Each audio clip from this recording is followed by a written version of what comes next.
Puji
berterima kasih. Amin, saudara.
Patut mengucapkan terima kasih Tuhan dalam setiap kehidupan kami, hari-hari kami Tuhan, setiap detik sekalipun Tuhan kami mengucap syukur Tuhan. Bapa terima kasih Tuhan, Bapa terima kasih Tuhan. Kalimat tersebut Tuhan yang wajib kami ucapkan Tuhan setiap saat Tuhan, saat kami masih bernapas Tuhan di dunia ini. Terima kasih Bapa, saatnya kami akan mendengarkan firman-Mu Tuhan. Kau Rabi Pesedeni Tuhan telah menyampaikan firman-Mu. Terima kasih Bapa. Haleluya. Amin. Untuk penebusan dosa manusia, Yesus harus lahir. Kalau nggak ada lahirnya, ya nggak ada salibnya. Tapi lahir tok, nggak pernah mati di atas kayu salib, menebus dosa semua manusia, memikul semua dosa manusia, juga nggak ada. Ya sama kayak kita lahir ya mati, selesai. Tapi kalau Yesus, dia matinya di atas kayu salib, tempat yang terhina, tempat terkorak, tempat di mana pembunuh terjahat di zaman Romawi ditempatkan. Jadi salib itu seperti tempat yang hina, tempat yang dihujat. Makanya dikatakan kamu yang terkutuk dibuat tidak menjadi terkutuk, karena dia yang tidak terkutuk jadi terkutuk di atas kayu salib. Itu penderitaan Yesus yang sebetulnya. Ya, kita bisa diberkati itu kenapa? Karena untuk kita dipikul Yesus di atas kayu salib. Dia tidak terkutuk. Dia Allah pencipta kita dulu, tapi dia dibuat terkutuk di atas kayu salib supaya kita hidup dalam kutuk diberkati Tuhan. Jadi kalau bicara the greatest love of Jesus, kasih yang terbesar dari Yesus sebetulnya bukannya ada di atas kayu salib. Bagi saya kasih Yesus yang terbesar adalah dia mau datang ke muka bumi ini jadi bayi. Itu besar. So bayangkan kita punya rumah dan enak, punya mobil, makan enak, rumah AC dan semuanya. Tahu-tahu dalam waktu hari ini kamu nikmati, besok kamu itu semua hilang. Kira-kira kita akan bilang happy, Tuhan baik, atau Pak Cedek? Pasti nangis, sokra, geru-geru, gulung-gulung, itu kan? Kalau kita bayangkan Allah penciptamu, Yesus itu pencipta langit dan bumi, dan dia hidup dalam kemuliaan, dalam pujian penyembah para serafim, dan dia diagungkan dan dimuliakan, dan menjadi bayi yang terbatas. Bisa bayangkan?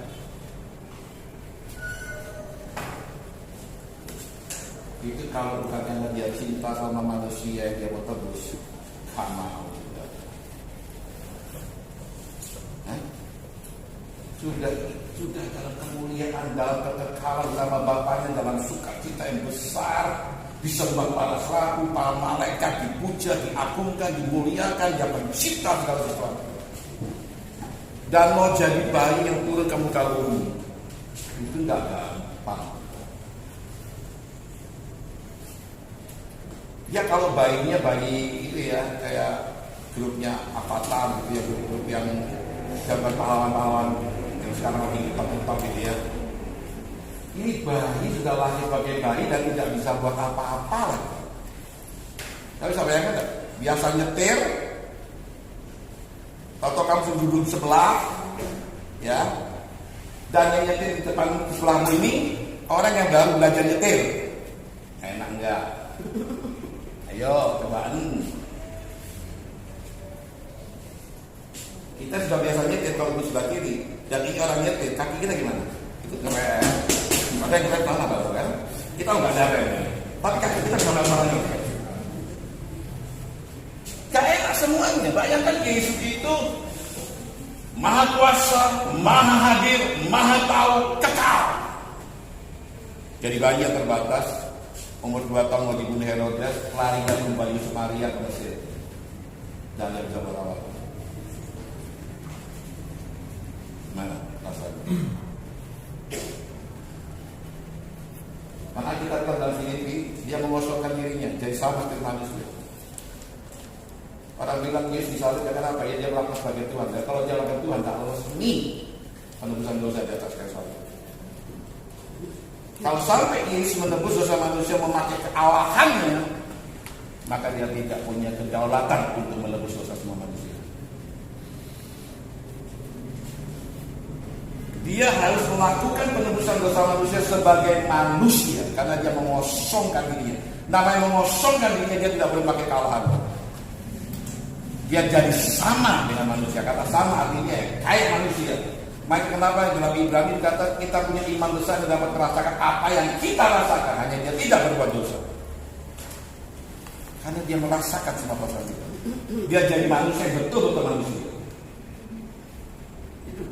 Bayangkan dari Allah yang kekal, hidup dalam pemujaan, hidup dalam keagungan, turun ke muka bumi untuk kita dan jadi manusia, bayi yang terbatas. Bagi saya itu the greatest love of Jesus. Kira-kira Yesus punya hak tidak bilang ke Bapak yang gak mau? Dalam ketertunggalan, dalam kebukahan, bisa nggak kita nggak mau? Bisa. Itu kasih Yesus itu segitu besar, sampai dia mau meninggalkan segala. Kita mungkin kalau saya punya anak dan kita mau berkorban untuk anak saya, mungkin saya berani menyerahkan nyawa saya untuk anak saya. Tapi itu pun sebatas saya menyerahkan nyawa saya kepada anak saya kalau tidak membuat dosa anak saya dan ibu saya. Tapi Yesus ini matinya bukan hanya dia menderita segala sesuatu, tapi dia memikul dosa semua manusia. Dan akibat karena dosa semua manusia inilah dia harus berteriak, Eloi, Eloi lama sabachthani. Allahku, kenapa kamu meninggalkan aku? Dari kekal sampai kekal Yesus tidak pernah terpisahkan dari Bapaknya. Tapi karena pikul dosa, Bapa memalingkan muka, dia harus berteriak ini. The greatest love of Jesus, itu yang dia lakukan. Meninggalkan kemuliaan dari seorang bayi, bertumbuh, merasakan penderitaan manusia. Karena yang namanya Yusuf Maria bukan orang kaya. Kalau dia lahir di keluarga raja ya enak. Jelas-jelas dia lahir dari sebuah keluarga yang miskin, lahir di sebuah kandang binatang yang tidak layak lahirnya seorang raja. Tidak pantas. Seorang raja lahir seperti itu pun tidak pantas. Tapi itu menebus dosa manusia, dia diambil semua. Sekalipun dia harus lahir dari sesuatu yang sangat minim. Kemahakuasaannya tidak bisa bekerja, kemahatauannya tidak bekerja, kemahadirannya tidak berkuasa. Kenapa? Dia diri itu tidak keterbatasan.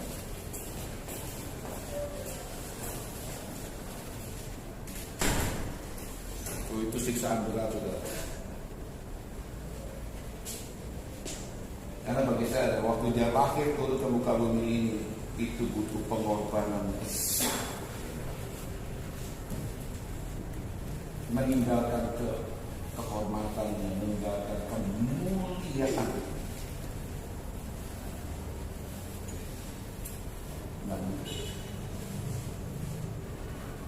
Jadi kalau kita dekrit love of Jesus, dia mau turun dari surga saja ke muka bumi dari manusia. Is the greatest love of Jesus. Hanya orang yang cintanya itu besar yang meninggalkan semua kemuliaan. Saat cita-citanya kita sama istri kita atau sama suami kita, mau tak engkau melayani pasanganmu itu sampai 24 jam non-stop?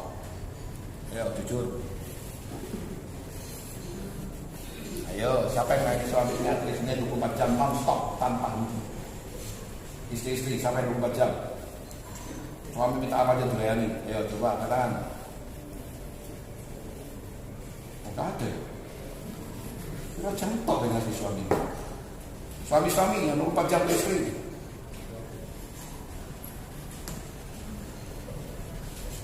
Gak ada. Kita tidak bisa lakukan itu. Tapi coba bayangkan Yesusmu meninggalkan semua keagungannya karena cinta kepada manusia. Dia meninggalkan semuanya. Dia turun dalam segala hal yang kita tidak suka. Makanya saya suka dikatakan imam besar kita, imam besar dapat merasakan apa yang kita rasakan, hanya dia tidak berbuat dosa. Ada orang bilang saya manusia, tidak mungkin saya tak jatuh dalam dosa. Yesus bisa melakukan dosa. Oh dia Allah, siapa bilang? Dia langsung sebagai manusia. Jadi kalau ada orang Kristen bilang memakai alibinya dan berkata aku berdosa ini karena aku manusia, mau kosong. Yesus melakukan sebagai manusia dan dia tidak berbuat dosa.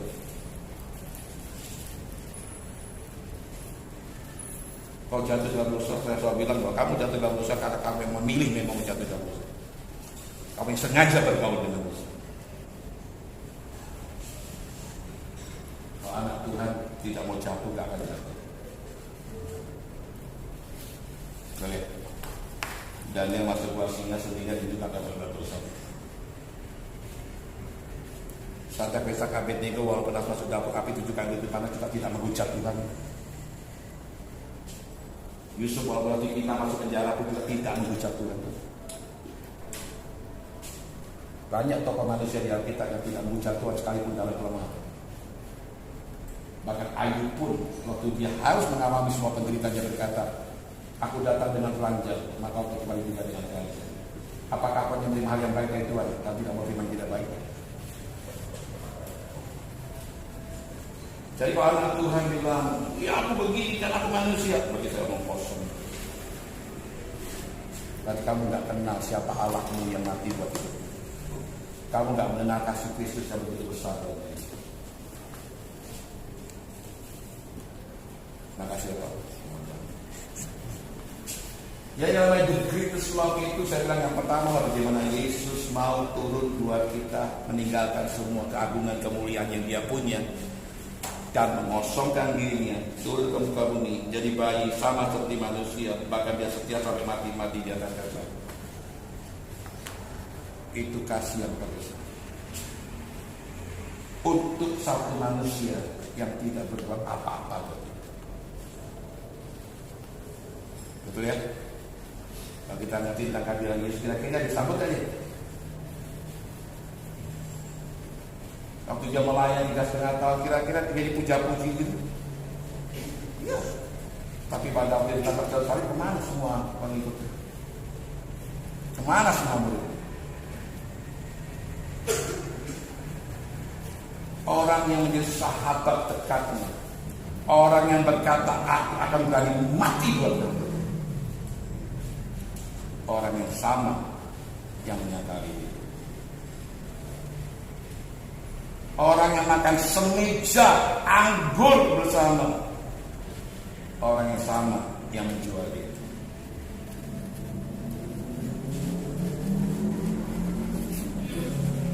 Orang-orang yang berkata mau berdiri dan bertahta dengan Yesus, mereka juga orang-orang melarikan diri meninggalkan Tuhan waktu dia disiksa.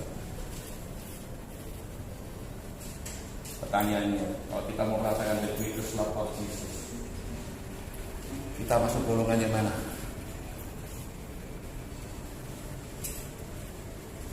Urusan dia mati buat kita dengan kasihnya dia sudah selesai. Pertanyaannya, bagaimana cara kita merespon the greatest love itu dalam hidup kita?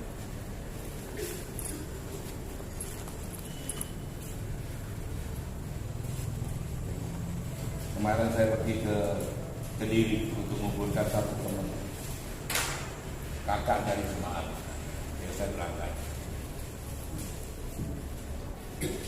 Orangnya sederhana, dia sakit, kakinya tidak bisa jalan, sampai akhirnya dia bisa akhirnya dia ngalami semua kelemahan tubuhnya, ke jantung dan semuanya, akhirnya dia meninggal. Kan saya bilang, saya bilang, saudari kita ini meninggal sebagai pahlawan kita. Kok bisa? Dia tidak punya waktu banyak, tapi di detik-detik terakhir dia meninggal, dia membuka hati. Siapapun yang dalam hidupnya membuka hati buat Tuhan, itu pahlawan iman. Karena Tuhan melihat hati. Tuhan tidak melihat apa yang kita lakukan, kerjakan. Percuma lah kita lakukan apapun, berbahasa orang banyak-banyak kata firman Tuhan, kalau kamu tidak punya kasih, no. Ya, 1 Korintus 13 bilang gitu ya. Kamu bisa bahasa malaikat, bahasa apapun, kamu bisa sukses, kamu bisa apa-apa, kalau kamu tidak punya kasih, no. Seperti kau meeting yang ada ini. Kalau hati ini tidak benar, apapun yang kamu lakukan, no. Artinya apa sih? Orang yang hati nggak benar berarti nggak ngerti kasih pengorbanan Yesus yang besar itu begitu berharganya. Kalau orang sudah tidak menghormati kasih pengorbanan Kristus, yang nggak ada nilainya. Banyak orang ada yang bilang, pokoknya dengan Kristus cukup. Nanti kan, ya selalu bilang pada teman-teman PKS juga. Kalau kita cuma punya prinsip dengan Kristus cukup, lo ayatnya di mana? Gitu.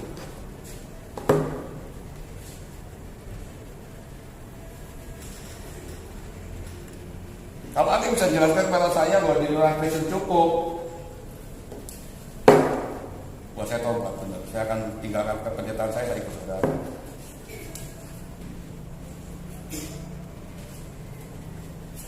Karena kata Kristen saya sudah bilang kepada teman-teman, kata Kristen di Alkitab di sini kalau nggak satu cuma 2 kali aja sebutnya di Alkitab itu. Dan kata Kristen sendiri artinya Kristen kan saya selalu bilang, Kristen adalah pengikut Kristus. Siapa orang yang disebut Kristen adalah orang yang hidupnya seperti Kristus. Orang Kristen yang hidupnya tidak seperti Kristus jangan ngaku-ngaku orang Kristen. Kau menipu dirimu sendiri. Kan saya bilang gitu ya. Karena orang kata Kristen di Alkitab itu adalah hujatan. Karena mereka melihat hidupnya seperti Kristus, mereka memperolok murid-murid Yesus Kristen. Kalau zaman kita ini saya bilang bahwa banyak orang hari-hari mengaku dirinya Kristen dengan bangga dia Kristen, tapi hidupnya sama sekali tidak ada Kristen. Hatinya itu sama sekali beku, gak ada kasih Kristusnya sama sekali. Hatinya penuh hanya dengan kebencian, kemarahan, sakit hati, luka hati, balas dendam, pembantaian dan sebagainya. Ini dunia memang lagi begini sekarang ya. Anak tidak cocok sama orang tuanya, kasih racun mati karpet. Tahu nggak?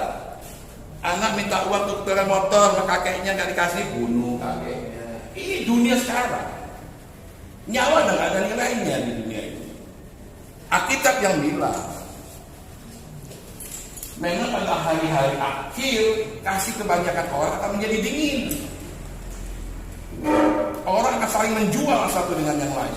Rasa hormat akan hilang di muka bumi. Nah, sebetulnya dalam suasana dunia seperti ini, orang Kristenlah yang harus memunculkan terangnya. Makanya Yesus mati di atas kayu salib menebus dosa kita supaya apa? Hanya untuk melepaskan kita dari dosa? Terlalu murah.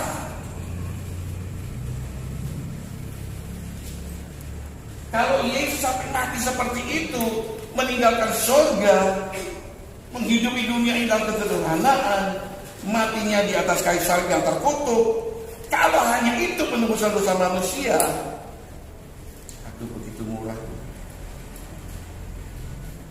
The greatest love itu tidak dinilai dengan begitu rendahnya. Dia mau anak-anak semua menjadi terang dan garam dunia. Betul ya? Betul? Harus. Kamu adalah terang dunia.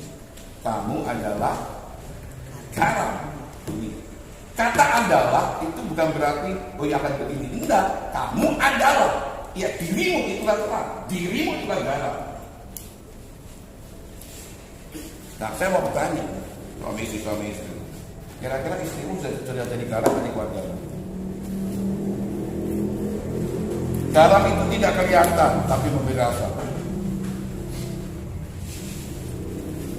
Pernah lihat kalau masak ibu-ibu ada garamnya masih ngumpul-ngumpul gitu ditaruh di makanan? Atau dia bus hilang? Yang mana itu? Hilang.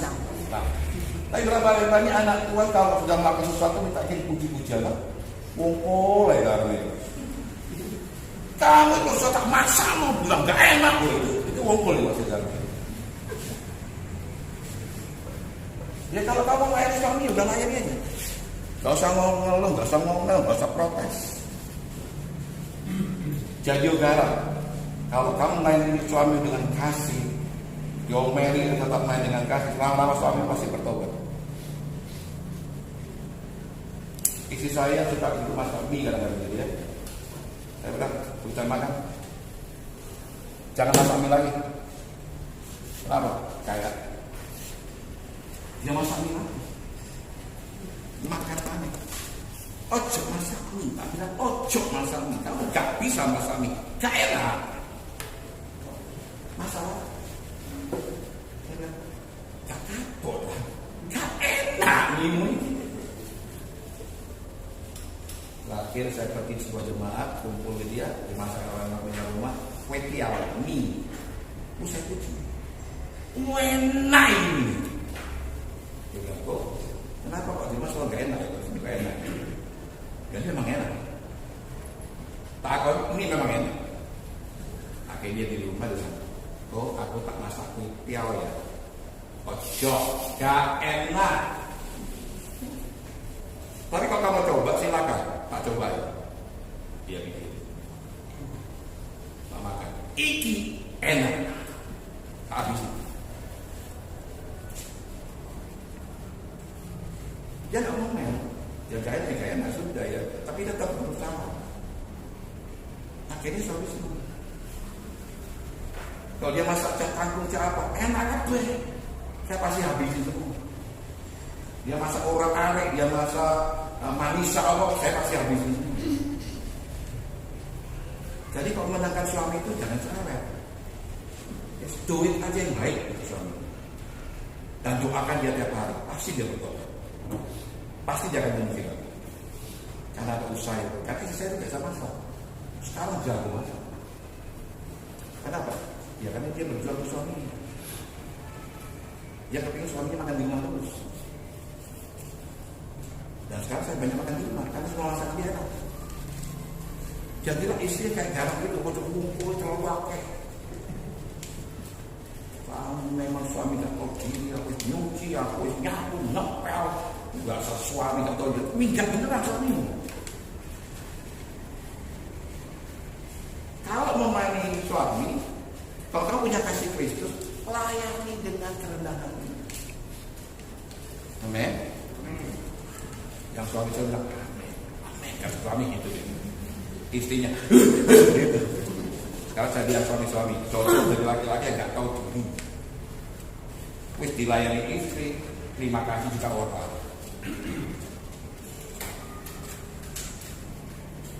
Jadilah terang bagi keluargamu. Karena istri hanya akan berubah menghormati suami kalau terang suami itu akan muncul. Teladan suami itu kelihatan. Kalau suami hanya bisa memerintah tapi tidak bisa melayani istri, ojo sok jadi suami. Ada amin suami-suami? Yang istri bilang yes gitu kan? Karena saya di rumah belajar dalam isu seperti itu. So hari ini aku harus ikut tidak pelayanan DPKS dosa istirahat. Kenapa? Dia habis kerja untuk sekolah minggu anak-anak main Natalan, dia nyiapin diri untuk Natal sampai malam-malam main Natal sampai jam 2 pagi, semua dia siap dia tahu. Kamu istirahat, kamu tidur roh, karena besok anakmu pulang, aku tidak mau anakmu pulang kamu sakit. Aku tahu kamu ingin bahagiakan anakmu, istirahat. Dulu awal-awal dulu saya pelayanan, saya ditegur beberapa teman. Pak Demi, pelayanan aku tak pernah bawa istri sih. Harusnya buka ke teman-teman Pak Demi kemanapun. Saya bilang, itu dulu saya seperti itu. Saya menjaga betul kehormatan diri saya, tidak mau dipermalu oleh siapapun. Istri harus ikut mau. Mau sempoyongan kayak mabuk kayak apa harus ikut suami. Kenapa? Aku malu depan orang dalam perkara sendiri.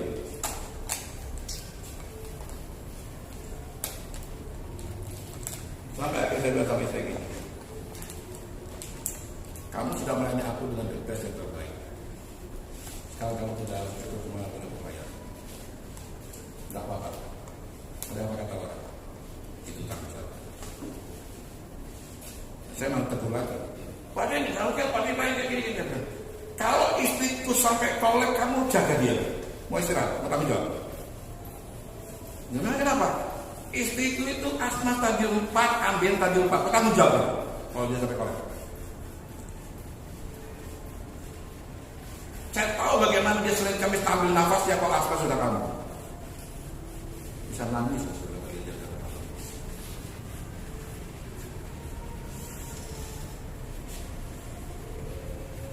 Bisa menangis gitu. Saya benar kamu ikut kalau kamu kuat, kalau kamu tidak kuat. Dia selalu berusaha untuk itu. Akhirnya teman-teman saya semua diam. Apa kalau mau tanggung jawab suami istri kemudian? Hanya gara-gara memaksa diri sudah pelayan, anak menjaga kehormatan. No, that is no love. Itu bukan cinta. Cinta Yesus itu mengorbankan semuanya untuk menebus semua dosa. Bahkan dia meninggalkan semua kehormatannya untuk menebus semua dosa. Jadi karena saya bisa kalau lihat banyak orang Kristus tidak bisa menghormati pengorbanan Kristus seperti besar. Dia sudah mati menebus dosa kita dengan total dan maksimal, semuanya dia berikan. Apakah kita bisa memberikan yang terbaik kepada orang-orang yang Tuhan percayakan kepada kita? Sampai akhirnya saya ditegur Tuhan begini. Dan kalau kamu bisa bagus pelayanan dimanapun, tapi kamu tidak bisa menjaga mutiara yang diberikan kepada kamu, semua pelayanan itu tidak ada harganya di mata. Karena yang termutiara saja tidak kamu jaga, tapi kamu pamer semua orang seperti kamu pahlawan bagi semua.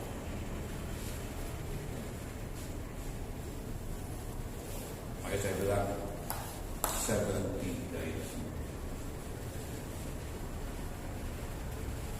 Kalau saya tidak bisa membahagiakan anak saya, lebih baik saya bisa pelayan. Kemarin saya telepon anak saya, anak saya namanya Lydia, dia bilang, Diri, siapa?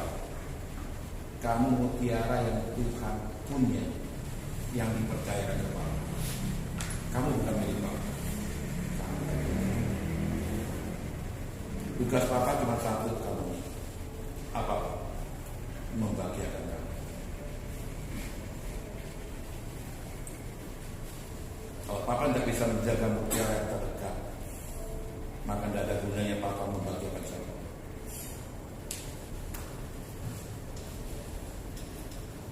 Tuhan kasih yang terdekat. Sampai seberapa kau menghargai yang terdekat? Apakah sudah menjadi berkat bagi keluargamu sendiri? Karena itu Tuhan kasih yang terdekat. Engkau boleh hebat untuk orang luar, tapi kalau tidak jadi berkat di dalam, tidak ada gunanya. Kasih Kristus itu dikeluarkan dengan total. Dia tidak minta balasan dari manusia. Dia kerjakan yang terbaik. Cintanya kata-kata itu karena begitu besar kasih Allah akan dunia ini, sehingga dia mengaruniakan anak ini tunggal satu-satunya yang dicintai untuk menebus semua dosa.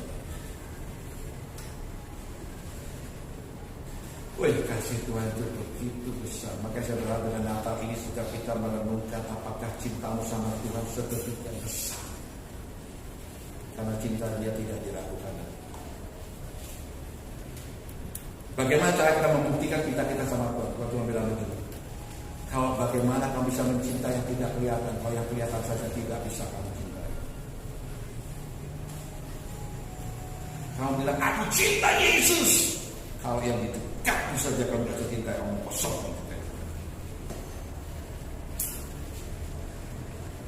Aku berkorban buat Yesus, kamu kosong. Kalau yang terdekat saja kamu tak berkorban, jangan bilang kamu nanti berkorban. Yang terdekat, yaitulah keluarga, anak-anak. Karena yang kau miliki itu bukan milikmu, Tuhan yang kasih. Yang dia milik. Amen. Ayo buktikan cintamu. The greatest love of Jesus sudah jelas. Dia sudah tuntas. Dia sudah mati, dia sudah salib, dia sudah bangkit, dia sudah naik ke surga, dan dia sudah beri nama di atas segala nama, dan dia sudah memerintah dengan luar biasa. Tugas itu dikembangkan sama kita, betul ya? Betul? Pergilah dari semua bangsa dan baptislah mereka dalam nama Allah Bapa Roh Kudus, ajari mereka. Betul ya? Saya mau tanya bapak-bapak di sini, apa kau pernah punya waktu ngajari anakmu, menemani dia, mendampingi dia, berpusat sama dia, bermain sama dia? Karena Alkitab mengajarkan dari Kejadian bahwa tugas ayah untuk mengajar firman, bukan tugas maskulin yang dipakai, pria yang dipakai. Berapa banyak keluarga-keluarga mamanya yang mengambil papanya main game. No. Nah, saya pernah bagikan juga, saya pernah ikut seminar sahabat saya. Orang lesbian dan orang homo hanya satu sumber penyebabnya, ketidakhadiran seorang ayah di dalam hidup. Jangan main-main dengan itu. Kalau kamu tidak kepingin anak lurus lagi, ayah-ayah libatkan diri.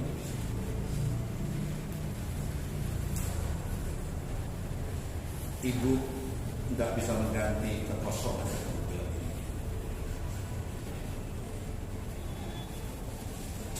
Mana laki kamu perempuan? Kalau ayah sudah tidak berperan baik, anak akan berpikir yang perempuan, mama lebih hebat. Maka dia akan jadi perempuan ke laki-laki karena untuk menggantikan posisi ayah yang tidak pernah ada. Jadilah dia sendiri.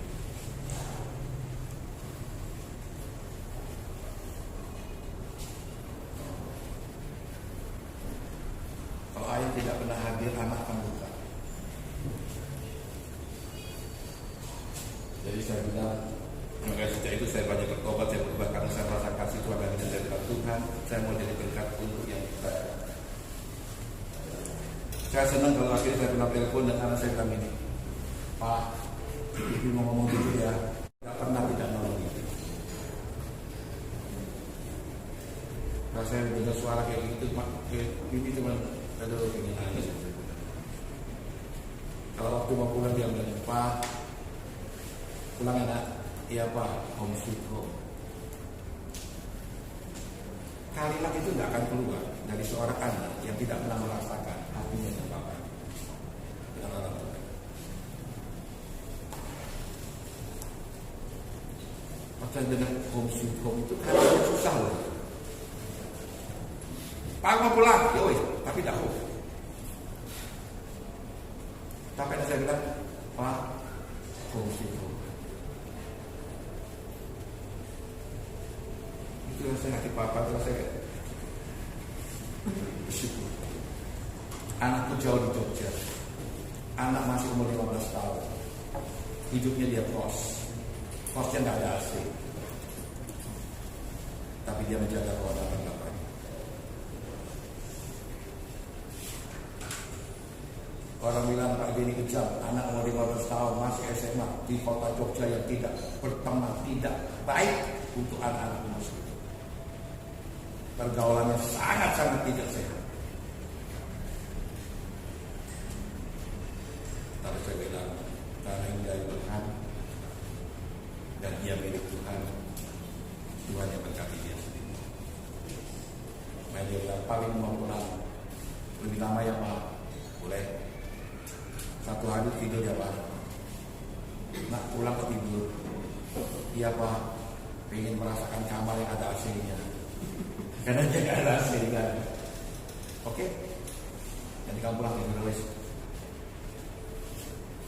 Saudara, itu hal kecil, hal-hal sederhana, tapi itulah kasih Kristus yang ada untuk kita.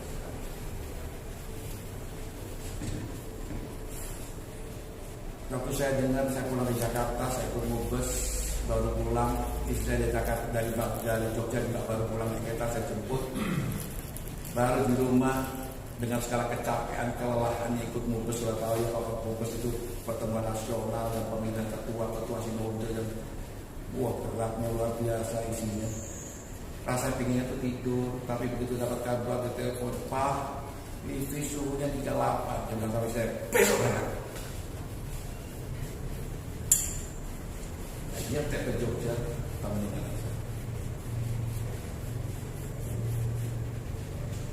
Saudara, kalau menjadi the greatest love of Jesus dalam hidup, menyatakan itu dalam keluarga besar saya. Ada amin? Sini yang datang dengan suami istri saya. Coba dekat sama istrinya, pelukan istrimu. Natali, cari istrimu. Katakan, kalau nggak ada ya sudah perlu dirimu sendiri. Tapi yang datang sendirian, kalau belum kau datang dengan suami atau dengan istrimu, nangis saja itu. Jadi garam saat untuk keluarga. Sampai kau memenangkan orang terdekat dalam hidup. Tidak ada kebahagiaan yang jauh lebih besar kalau kau bisa memenangkan keluarga sendiri. Karena itu Tuhan kasih.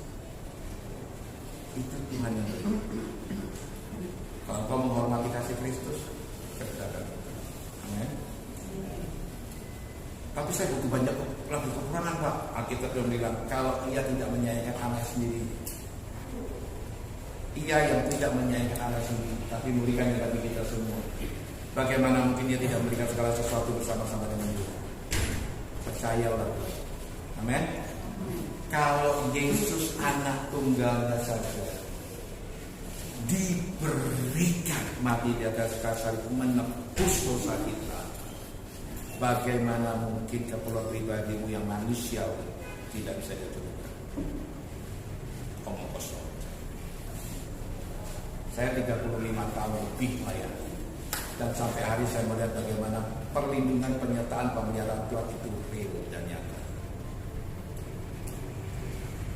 Bukan kaya raya, bukan pesta pora mewah-mewah gitu. Saya dengan keluarga sangat hidup sederhana. Sampai saya pernah bilang sama anak saya, nak hidup sederhana loh nak. Papa bisa nabung 500 ribu aja tiap bulan itu sudah bagus. Papa nggak punya uang banyak, tapi Papa akan buat semua uang Papa untuk sekolah. impian saya, untuk keinginan saya secara pribadi baru 10 tahun, 20 tahun kemudian baru saya dapat yang saya inginkan. Kenapa? Semua uang saya untuk orang yang saya sayangi. Saya berprinsip, saya tidak menikmati apa yang saya suka, tidak masalah. Tapi masalah kalau orang yang aku sayang tidak menikmati apa-apa. Tapi akhirnya Tuhan juga berikan setelah 10 tahun. Saya bilang, Tuhan kepingin punya akuarium yang di dinding. Oh ya, di dinding kali ya. Jadi dindingin dibuat kasih kaca gitu, ikan di situ gitu tadi ya. Oh ya. Ya baru 10 tahun saya akan dapat di rumah. Ada tukang kirimkan, akhirnya ada jendela yang rusak. Saya bilang, ini satu jendela kalau dibuat akuarium bisa nggak? Bisa Pak Jun? Yakin kamu bisa? Bisa. Buat. Maka sekarang saya punya akuarium dinding. Itu dapatnya setelah 10 tahun. Tapi setiap kali anak saya bilang begini, Pak, Livi bahagia punya bapak seperti bapak. Itu menurut saya lumer. Saya mau tanya, saudara pernah dengar anak bilang terima kasih? Sampai sudah tidak akan keluar dari anak kalau tidak merasakan. Apalagi dunia seperti sekarang, dunia egois, dunia membunuh itu ada hal yang sangat banyak. Betul ya? Jadi yang sudah bagus teruskan. Yang tidak pernah menyayangi anaknya dengan memberikan waktu hidupnya, bertobat, balik ke anak, peluk anak, sayangi dia, dampingi dia, temani dia, sabutkan yang baik buat dia. Amin. Amin. Hal yang penting dalam hidup saya ini, beberapa hari ini saya berikan kondisi keuangan berat keuangan sampai ke Tuhan. Apapun yang terjadi dalam hidupku, di mulutku tidak akan keluar rencana.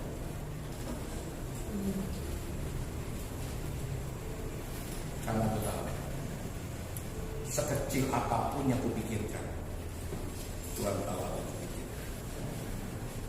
Amin. Sampai akhirnya bukan dari jemaat saya, tapi dari orang luar. Bapak ada yang transfer ke rumah, ke rekening saya. Kita lihat ada Tuhan yang baik.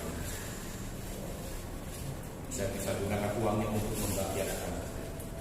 Ngajak istri saya jalan, dia pengen beli baju aja, dia udah beli. Papa saya udah punya uang. Situ loh saya percaya. Di saat kita tidak pernah meremehkan pengorbanan Kristus dalam hidup kita, ingatlah, kalau Yesus aja diberikan oleh Bapa untuk mengasihi kau, menebus dosamu, bagaimana mungkin yang lainnya tidak cukup? Semua keperluanmu dia bisa menyempatkan. Ya, kalau kita ada mujizat ya. Jadi ada, itu saya percaya banget. Dan sampai hari ini saya melihat Tuhan tetap memelihara dan tapi saya minta dengan hormat. Ayo para hamba Tuhan di sini, anak-anak Tuhan di sini, hormati pengorbanan Kristus yang besar. Ojo remehkan. Jangan jadi Kristen yang biasa-biasa. Jangan jadi orang Kristen yang tidak memunculkan Kristus sama sekali. Ya? Jadi pulang ke rumah, kembali ke keluargamu, para istri, sayangi suami. Masakmu masakan yang dia paling suka di hidup. Mau? Mau nggak para istri? Diam kabeh. Mau nggak? Yakin? Tahu masak kesukaan suami? Tahu? Para suami, saya pesan ya, kalau pulang, kalau nggak ada tugas, nggak apa istri ya, kalau pulang istri nggak apa, pelukkan istrimu dan bilang terima kasih ya, jadi istri yang baik. Mau?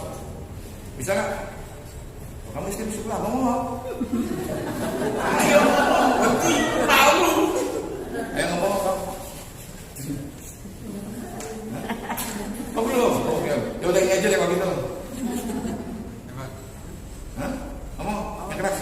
coba. Saya belum.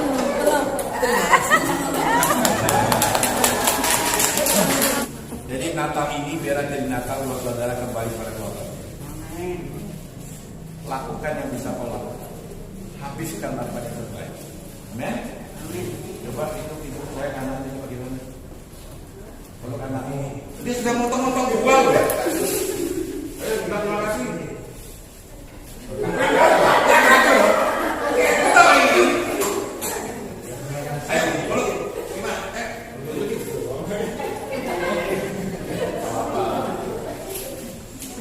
Ya, Mariono nanti kalau pulang sebelum Adil apa? Adela, kamu cantik, aku sayang kamu, gitu ya. Sahabatku satu lagi, Frankie. Kamu kok Dewen juga? Jomblo. Pulang ke rumah ya. Kalau istrimu, aku kangen juga loh istrimu dulu, pengen ketemu. Ya, salamkan juga sama anak istrimu ya, benar. Ya, perlu istrimu kata sudah berapa tahun kamu menikah, say thank you, kau sudah setia, kau sudah memberikan waktumu untuk menjaga aku sebagai suami, jaga anak-anak, itu semua berkat. Itu hal yang luar biasa. Ada amin? Oke, tinggal tentu kita doa bersama. Bapak sekali lagi saya mengucap syukur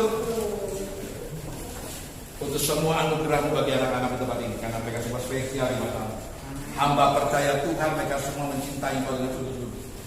Mereka mengenal kasih-Mu yang besar. Dan pengorbanan berdasarkan tidak akan pernah sia-sia dalam kehidupan mereka. Hambanya berdoa meminta semua mereka diberkati Tuhan. Keluarga mereka diberkati Tuhan. Anak-anak mereka diberkati Tuhan. Pekerjaan mereka diberkati Tuhan. Dan biarlah untuk memasuki tahun depan ya Tuhan, mereka berjalan bersama Engkau dengan keluarga yang kuat, dengan keluarga yang mencintai Tuhan, keluarga yang bersatu hati, sepakat dan berdoa bersama-sama sehingga mujizat penyertaan pemeliharaan Tuhan terus menyertai keluarga mereka ini. Terima kasih Bapak, berkati para istri, berkati para suami untuk mereka berfungsi sebagai gara-gara dan terang dunia dan keluarga mereka dengan benar, dan itu dirasakan oleh anak-anak mereka. Dan anak mereka menjadi anak pahlawan iman, anak yang cinta Tuhan, anak yang hebat buat Tuhan, dan menjadi anak yang terlindungi, terjaga dalam berkat-Mu sendiri ya Tuhan. Mari Bapak, dewasakan anak-anak-Mu, kuatkan iman mereka, tangguhkan rohani mereka, sehingga mereka tampil menjadi orang Kristen yang menjadi pengikut Kristus, yang memancarkan terang Kristus, sehingga banyak orang diberkati melalui hidup mereka, diberkati melalui keluarga mereka, dan sungguh nama Tuhan dipermuliakan melalui kehidupan mereka. Berkati sahabat-sahabat punya semua Tuhan, dan dalam berkat Allah Bapa Roh Kudus akan selalu bersama dengan mereka. Dalam nama Yesus kami ucap syukur dan kami sudah berdoa. Amin. Silakan Pastor Denny untuk bantu candlelight.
ini adalah hidup kami ya Tuhan. Karena kami ada terang dunia, biarlah hidup kami menerangi dunia ini. Biarlah kehadiran kami membawa damai di keluarga kami. Kehadiran kami membawa damai di tempat kami bekerja. Bahkan membawa kami membawa damai dimanapun rumah kami berada, kepada tetangga-tetangga kami. Dimanapun kami ada, biarlah kami menerangi semua sekitar kami ya Tuhan. Biarlah kasih Kristus itu memancar dari kehidupan kami. Biarlah bagaimana kami belajar tentang Kau berkorban yang terbaik buat hidup kami. Kami pun mau belajar berkorban untuk setiap orang yang kami sayangi sekitar hidup kami. Dan biarlah terang Kristus terus bersinar dalam kehidupan kami. Dan biarlah nama-Mu dipermuliakan dalam kehidupan kami. Kami bersyukur Tuhan Kau sudah mati buat kami. Bahkan Kau sudah lahir menjadi manusia terbatas. Dan Kau memberikan itu buat menebus hidup kami. Semua karena anugerah-Mu, semua karena kebaikan-Mu. Biarlah dengan Natal ini, dengan candlelight ini, membuat kami bangkit semangat roh kami itu lebih lagi menyala-nyala dengan Kau. Dan kami mau Tuhan hidup kami memberkati semua orang ya Tuhan. Terima kasih Bapa, kami serahkan sekali lagi hidup kami dan otoritas-Mu. Dan biarlah Kau memimpin kami di terang-Mu yang bersinar memberkati semua orang. Dalam nama Yesus, kami mengucap syukur dan kami sudah berdoa. Amin. Tuhan, terima kasih buat Bapak Ibu Saudara semua, buat kehadirannya untuk merayakan peringatan Natal bersama-sama dengan kami. Gak terasa ya, 2 tahun pandemi, baru Desember ini kita bisa mengadakan ibadah Natal. 3 tahun ya, 3 tahun saudara ya. Desember sebelumnya Natalnya online, nggak ada Natal tetap muka. Baru Desember ini kita mengucap syukur karena kasih Tuhan pandemi mulai berlalu, gereja-gereja persekutuan doa mulai mengadakan ibadah Natal tetap muka. Terima kasih pada kesempatan malam ini kita diberi kesempatan untuk memberikan persembahan dan pelayanan. Mari kita doa. Bapa dalam surga, kami mengucap syukur, terima kasih Tuhan untuk hari ini kami boleh merayakan peringatan Natal SPKS di tempat ini. Berkati Koden yang sudah membagi firman di tempat ini, berkati pelayanannya, berkati anak istrinya, berkati keluarganya lebih lagi Bapak. Kami percaya hikmat marifat menyertai Koden.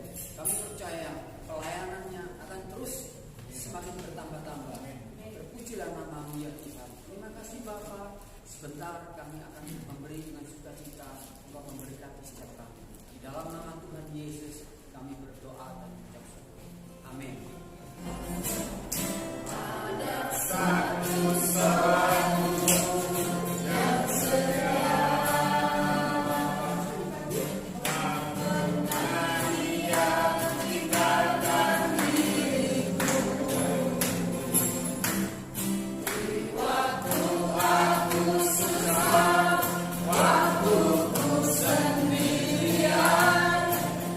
Dia selalu menemani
Yesus Kristus, kami mengucap syukur, terima kasih atas setiap firman yang telah Kau sampaikan menjadi makanan rohani kami.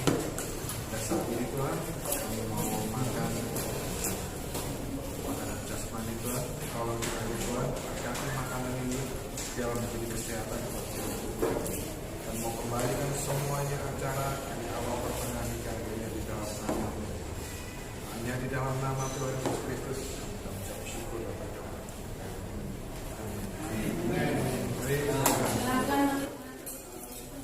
Cepet-cepetan angkat tangan ya.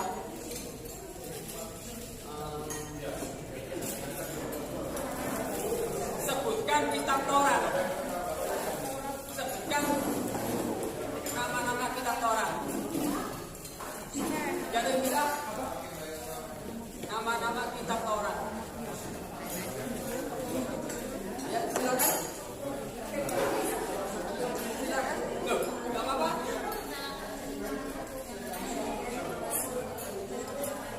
Ya. Betul.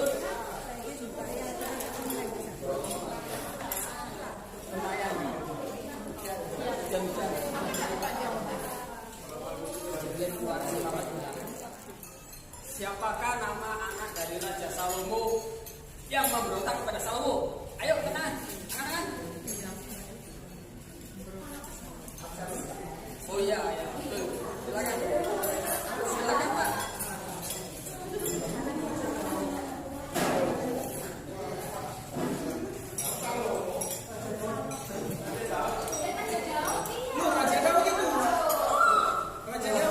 Oh iya, anaknya Raja Daud. Salomo anaknya. Oh sorry. Maksud saya memang Raja Daud. Wah. Maksud saya memang Raja Daud ya. Siapakah yang membunuh 25% penduduk dunia? Siapakah yang membunuh seperempat penduduk dunia? Angkatnya dulu. Salah. Kain. Ya.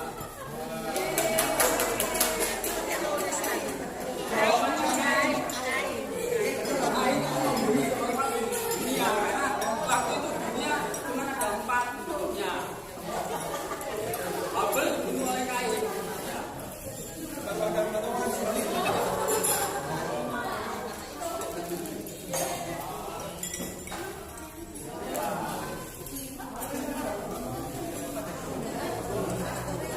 Terima kasih buat partisipasinya. Yang tidak mendapat door prize, kita mendapatkan bingkisan Christmas.